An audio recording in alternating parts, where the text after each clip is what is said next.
At 12:30 p.m. on November 22, 1963, President John F. Kennedy's motorcade entered Dealey Plaza in Dallas. Crowds lined the streets, the weather was clear, and the president was riding in an open limousine. Then the sound of rifle fire shattered the scene. Kennedy was struck, the limousine raced toward Parkland Memorial Hospital, and the presidency suddenly became a matter of minutes. Doctors tried to save him, but Kennedy was pronounced dead that afternoon at the age of 46. He had been president for less than 3 years. Yet Kennedy was not the first American president whose term ended with his death. 7 presidents before him had also died while holding the office. 4 of the 8 were assassinated. 4 died from illness or natural causes. But the simple labels hide stories filled with medical mistakes, political myths, unanswered questions, and moments when the entire government changed course without warning. Kennedy's death remains the most debated of them all. The Texas trip was partly political, and the motorcade route was designed to carry the president through the heart of Dallas before a scheduled luncheon. As the limousine passed the Texas School Book Depository, witnesses heard shots and saw chaos erupt around the presidential car. Governor John Connally of Texas was also wounded. Secret Service agents rushed the limousine to Parkland while television and radio stations began breaking into normal programming. Within hours, police arrested Lee Harvey Oswald. 2 days later, nightclub owner Jack Ruby shot Oswald in the basement of Dallas Police Headquarters, while cameras were broadcasting the transfer live. That killing guaranteed that Oswald would never stand trial for Kennedy's murder. It also created a vacuum that conspiracy theories have filled for more than 6 decades. The Warren Commission concluded in 1964 that Oswald fired the shots that killed Kennedy and acted alone. A House committee in 1979 later argued that Kennedy was probably killed as the result of a conspiracy. That later conclusion relied heavily on acoustic evidence that was subsequently challenged by experts. No second gunman was definitively identified by the committee. No alternative conspiracy has produced a complete evidentiary case accepted by historians or the courts. The safest historical conclusion is narrower than either certainty or myth. Kennedy was killed by gunfire in Dealey Plaza. Official investigations identified Oswald as the shooter, and arguments over whether anyone helped him have never fully disappeared. The immediate political consequence was not uncertain at all. Vice President Lyndon B. Johnson took the oath of office aboard Air Force One before the aircraft left Dallas. A presidency that had begun with images of youth and confidence ended in a few violent seconds. But the first president to die in office met an ending so different that generations blamed the weather. William Henry Harrison entered the presidency as an aging military hero in March 1841. He was 68 years old when he took the oath. His inaugural address became famous for its extraordinary length. The day was cold and wet, and Harrison delivered the speech outdoors without the protection later generations would associate with a frail, elderly president. The popular story says that the speech gave him a cold, the cold became pneumonia, and pneumonia killed him. That story has been repeated so often that it feels almost inseparable from his name. But the timing does not fit neatly. Harrison did not become seriously ill on Inauguration Day. Weeks later, on March 27th, he developed fever, weakness, abdominal symptoms, and respiratory problems. His physicians diagnosed pneumonia along with congestion and gastrointestinal distress. Medical practice in 1841 offered little that could stop a severe systemic infection. Doctors treated him with the tools and theories of their time, not with antibiotics or modern diagnostics. Harrison's condition worsened rapidly. On April 4th, exactly 1 month after his inauguration, he died in the White House. He had served only 31 days, the shortest presidency in American history. For generations, cold weather remained the villain in the story. Modern medical researchers have offered a more disturbing possibility. A 2014 clinical review of Harrison's recorded symptoms argued that enteric fever may have been the real underlying illness. Washington's water and sewage systems in the 19th century were dangerously primitive. The White House water supply was vulnerable to contamination from nearby waste. If that interpretation is correct, Harrison may not have been killed by a heroic speech in bad weather at all. He may have been killed by the unhealthy infrastructure surrounding the presidency itself. His death also created a constitutional problem no administration had faced before. The Constitution said the powers and duties of the presidency would devolve on the vice president, but it did not spell out every practical detail of succession. Vice President John Tyler refused to act like a temporary caretaker.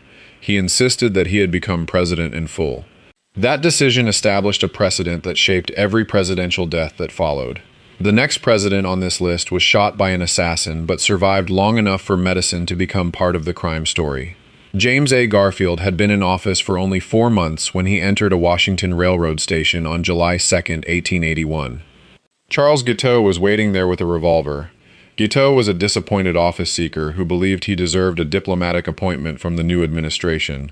He fired twice at Garfield. One bullet grazed the president's arm. The second entered Garfield's back. The wound looked terrifying, but the bullet itself did not immediately kill him. Garfield was carried back to the White House alive. That was when the second battle began. Doctors repeatedly searched for the bullet with fingers and instruments that were not properly sterilized. Germ theory and antiseptic surgery were already changing medicine in Europe, but many American physicians had not fully accepted the new practices. Each new attempt to locate the bullet risked driving bacteria deeper into Garfield's body. His chief physician, Dr. Willard Bliss, became convinced the bullet was on one side of the president's torso. That assumption shaped nearly everything that followed. Alexander Graham Bell was asked to help. Bell adapted electrical technology into an early metal detector designed to locate the bullet without surgery. The idea was astonishingly modern for 1881. The test failed to give a useful location. One problem was interference from metal in the bed. Another was even more damaging. Bliss restricted Bell's search to the area where he already believed the bullet had gone. The autopsy later showed that the bullet was elsewhere. Meanwhile, Garfield developed persistent infections. His weight fell dramatically. Abscesses formed inside his body. The president who had survived the shooting was slowly losing a battle against bacteria his doctors could not see. In September, Garfield was moved from Washington to the New Jersey shore, in the hope that cooler air might help him recover. It did not. On September 19th, 79 days after the shooting, Garfield died. The Library of Congress describes infection rather than the bullet itself as the cause that ultimately killed him. Guiteau later argued that he had only shot Garfield and that the doctors had killed him.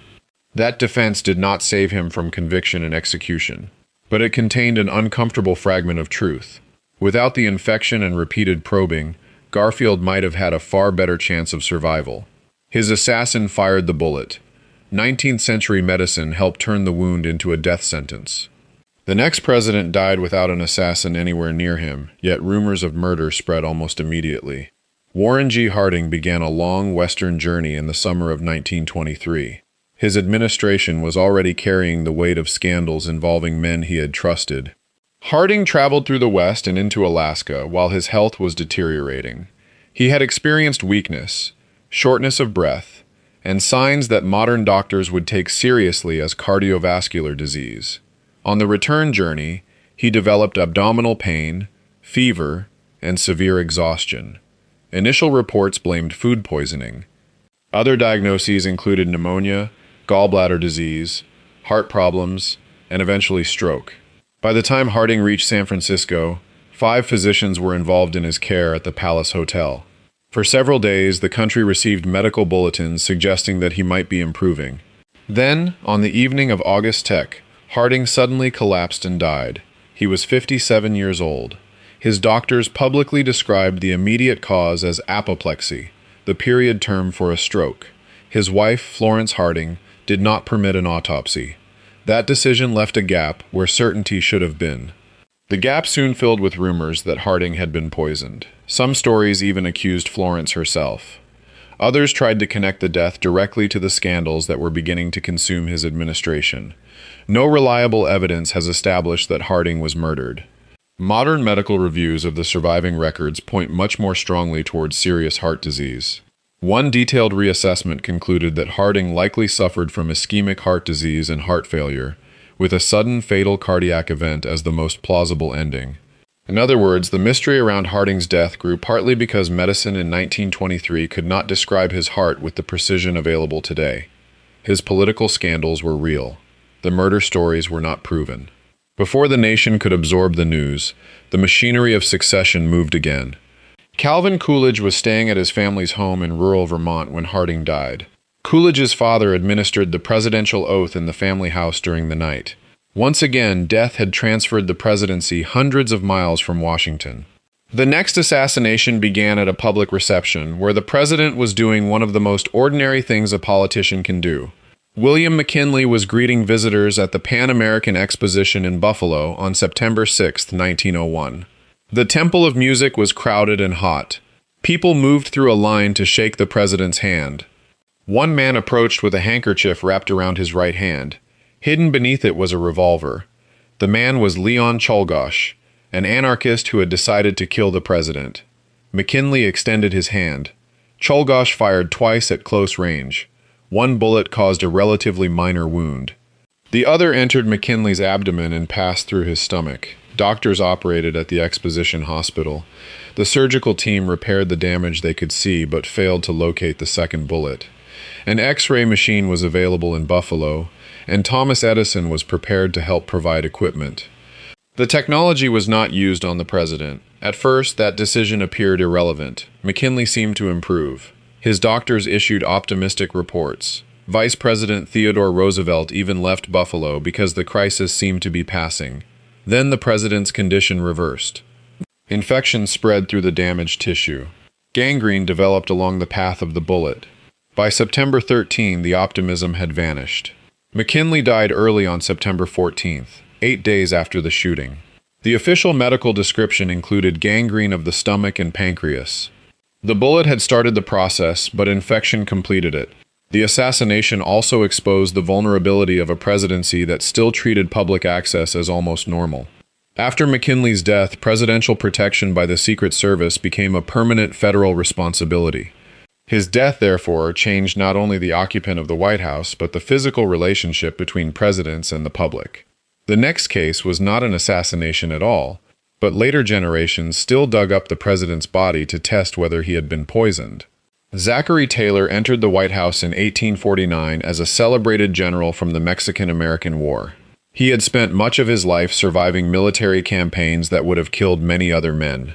His presidency lasted only 16 months. On July 4, 1850, Taylor spent hours at Independence Day ceremonies in the intense Washington heat. Contemporary accounts say he consumed cold liquids and fresh fruit after the event. Popular retellings focused especially on cherries, iced milk, or ice water. Soon afterward, Taylor developed violent stomach symptoms. His condition deteriorated over 5 days. Doctors of the period called the illness cholera morbus, a broad term for severe gastrointestinal disease. On the night of July 9th, Taylor died in the White House. He became the second president to die in office. Because he died during a national crisis over slavery and the future of Western territories, suspicion never completely disappeared.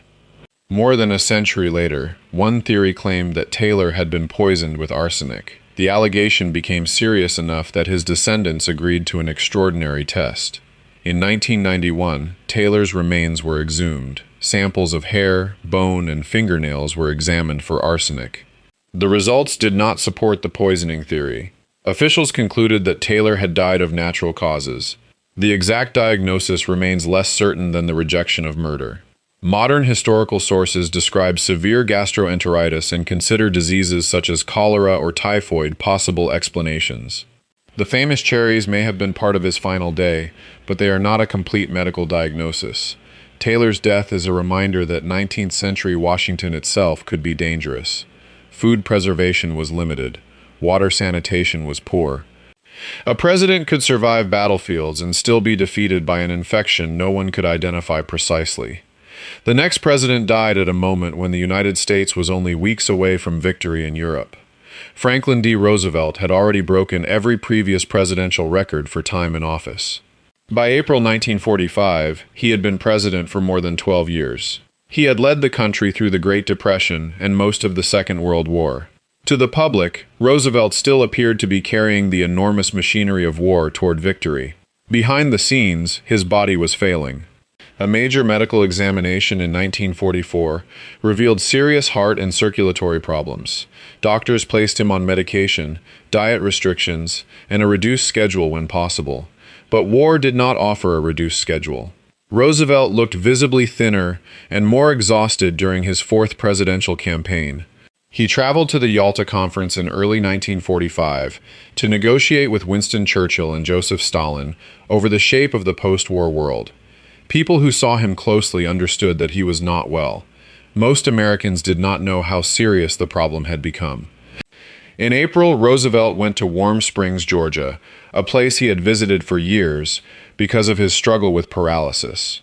On April 12th, he was sitting for a portrait while also working with papers at his cottage. Suddenly, he complained of a severe pain in his head. He lost consciousness. Doctors could not reverse what had happened. At 3:35 p.m., Franklin Roosevelt was pronounced dead from a massive cerebral hemorrhage. He was 63 years old. The timing made the shock even greater. American forces were deep inside Germany. The war in Europe would end less than a month later. The atomic bomb project was approaching its final stage, and the new president had not been fully briefed on everything Roosevelt knew. Harry Truman had been vice president for only 82 days. That evening, he took the presidential oath in the White House cabinet room. Within months, Truman would face decisions about Germany, Japan, the atomic bomb, and the post-war order. Roosevelt's death did not merely end a presidency. It transferred the final decisions of the largest war in history to a man who had barely begun to learn the full machinery of the office. And yet one earlier assassination may have changed the country's political future even more dramatically. On April 14, 1865, Washington was celebrating the collapse of the Confederacy. 5 days earlier, Robert E. Lee had surrendered the Army of Northern Virginia at Appomattox Courthouse. President Abraham Lincoln had survived 4 years of civil war. He had survived political rebellion, military catastrophe, and repeated threats against his life. That evening, Lincoln went to Ford's Theater to watch the comedy Our American Cousin. His wife Mary sat beside him in the presidential box. Actor and Confederate sympathizer John Wilkes Booth knew the theater intimately. Booth also knew the president was expected to attend. At about 10:15 p.m., Booth entered the presidential box. He carried a small Derringer pistol. While the audience was focused on the play, Booth fired into the back of Lincoln's head. The president immediately lost consciousness. Booth attacked Major Henry Rathbone, jumped from the box to the stage, and fled from the theater. Doctors rushed to Lincoln. They quickly understood that the wound was almost certainly fatal. Instead of attempting a rough carriage ride to the White House, they carried him across the street to the Peterson boarding house. Lincoln was placed diagonally on a bed that was too short for his body. Cabinet members, physicians, military officers, and family moved through the cramped house during the night. Secretary of War Edwin Stanton effectively turned nearby rooms into a command center for the investigation. Lincoln never regained consciousness. At 7:22 a.m. on April 15th, he died.